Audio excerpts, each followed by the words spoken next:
home, culture, and realms of cultural properties. So that is this development of savoir. So this is, again, for those who are interested, well, when you have the words such as legislation or legislator or sustainable source or about appropriation, how we issue, because these are the real questions my students were asking, or who are senior users in this particular context. Here are the native students' answers. Appropriation means the state government, and senior users in this particular context are those who have been taking water from the source for the longest time.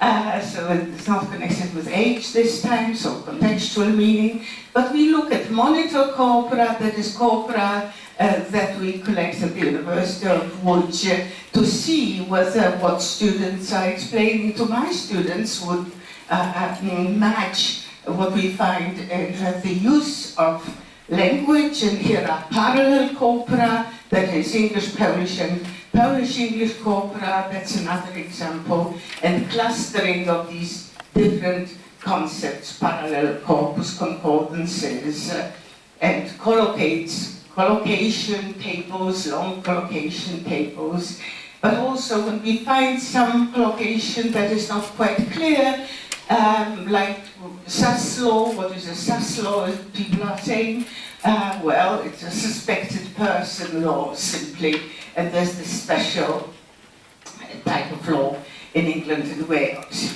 So this is this terminological thing. So results would be that there's very intensive feedback from my students, that is from Polish students.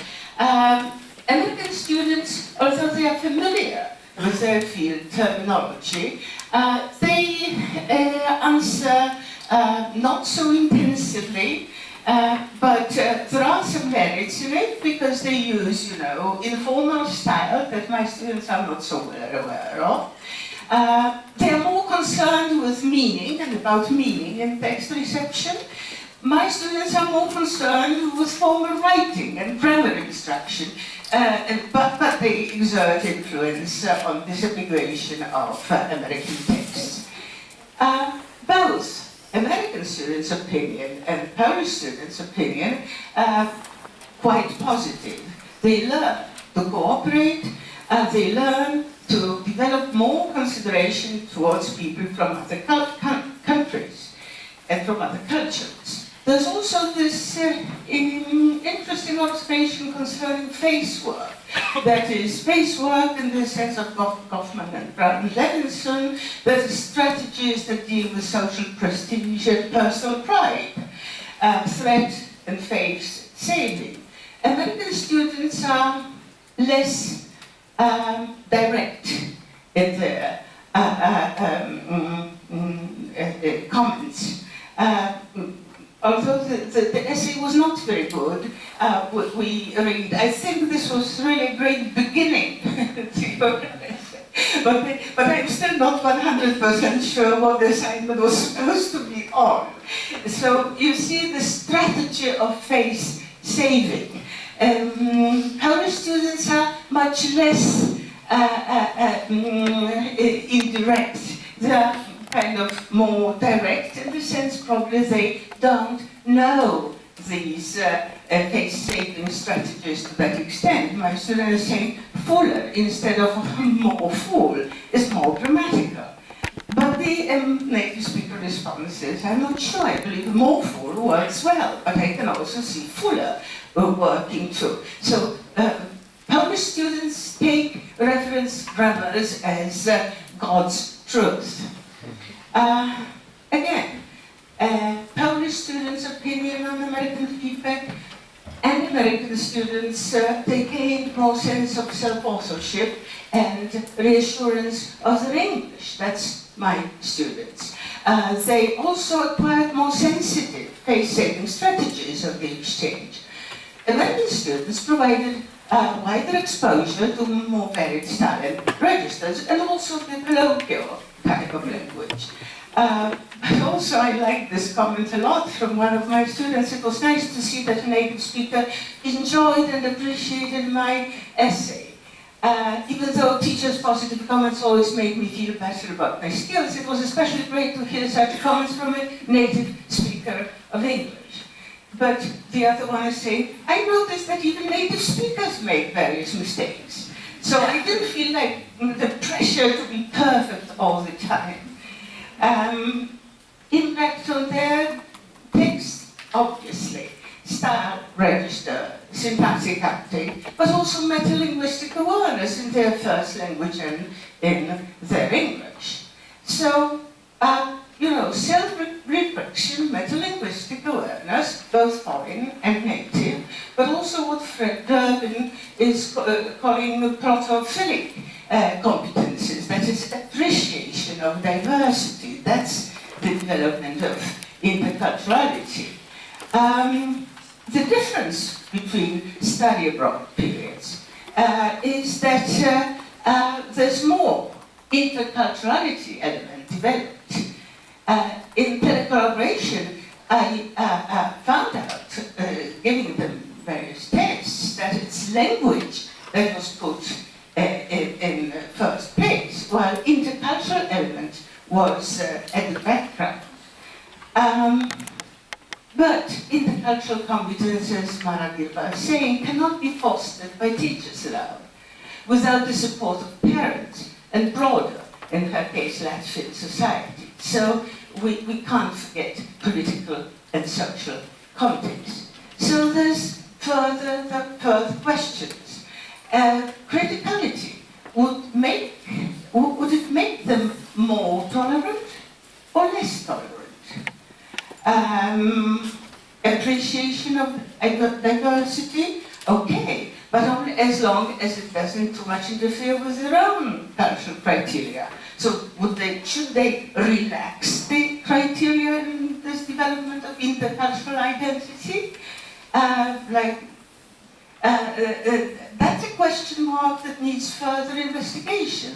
Whether really this development of self-authorship, of who I am and what I want to do in life, and to develop into a more tolerant person, would tolerance mean precisely that I am more critical about things, but critical in the sense that I challenge the other people's views and behaviors because they interfere with mine, or I relax the criteria, but this is something that quite a large part of the students would not be most ready to do.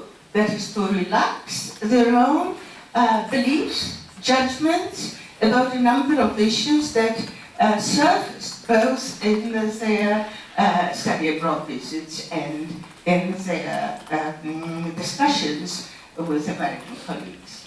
Thank you.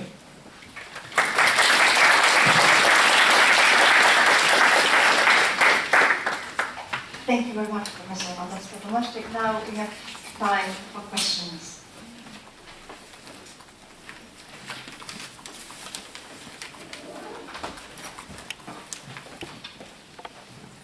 Hello, thank you very much for your talk.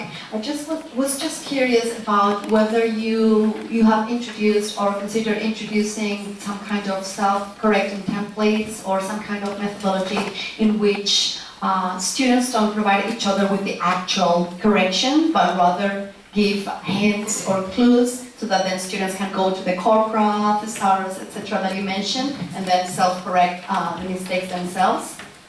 Yes. It happened many times when American students, talking about this collaboration project, didn't give this corrective input precisely. They said, there's something wrong with the sentence, so this use of the form is not too good. And then obviously, students at the computer lab, and they have access to or the corpora that is both English, American, and parallel English, Polish, Polish, English, and but also to terminological corpora, and they are asked to self-correct. Sometimes not the best corrections, but this is what is being discussed. Yes.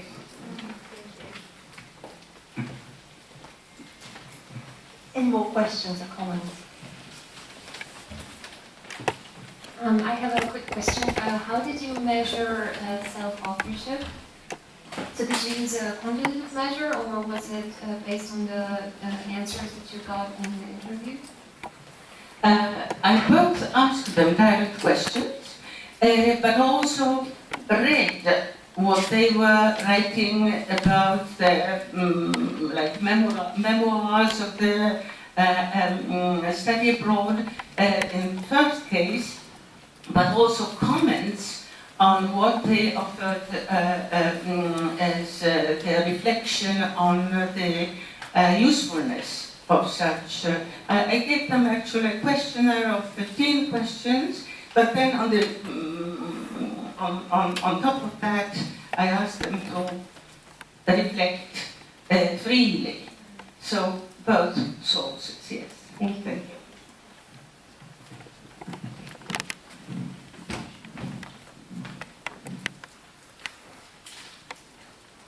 I have a question, if I may. I would be interested what a linguist thinks in all this. When you analyze the material from the linguistic perspective, what strikes you most about the discourse produced by both sides, the language, communicative style? Yes, I believe I mentioned it that certain problems in using more relaxed type of discourse, that is more colloquial expressions, and I was also surprised that teachers' attitude towards the written assignments of American students. They took the role of teachers. They read the text and they marked the errors. On the one hand, there are some problems with their own English, but on the other, the fact that they were taught usually descriptive grammar and grammar in a more formal environment made them ready to be teachers in the future. As far as the language is concerned, I mean that the questions like I mentioned the discourse problems, I mean addressing some delicate matters not so directly. I mean to have the strategy of exposing less radical attitude. But this is connected, I think, with this lack of mitigate spoken discourse context to a large extent. Quite a number of them have very few contacts with native speakers of English.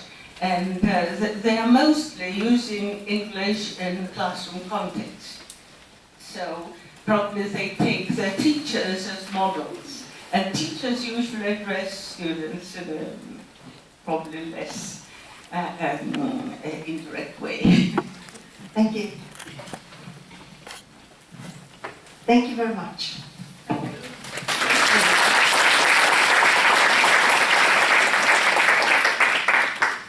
I think I need to repeat the announcements from the beginning of the session, considering that the audience is much bigger now. So guys, last chance to vote. When you're leaving the room and you still have the voting card with you, please use the voting box and then place it there. The trips. The gathering point for all 3 trips is our registration room, so please be seated at the tables there, and the 3 guys are going to find you. As one recommendation, if you could get tram tickets beforehand. The Polish tram ticket, I mean the Polish price for the tram ticket is 380, and they can bought downstairs from the newsagents.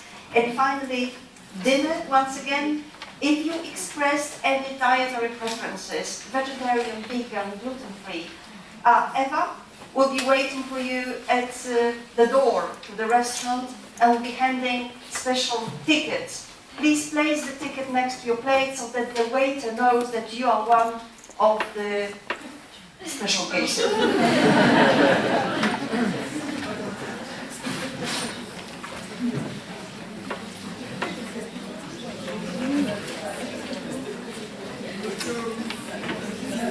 And one more information, because I have been already asked if I could repeat the place where we meet at the conference dinner.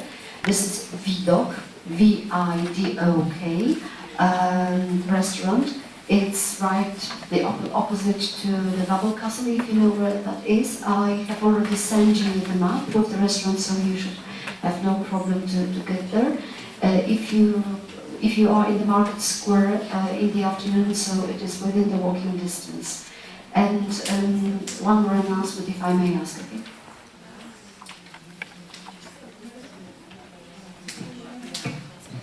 Thank you very much. Lunchtime.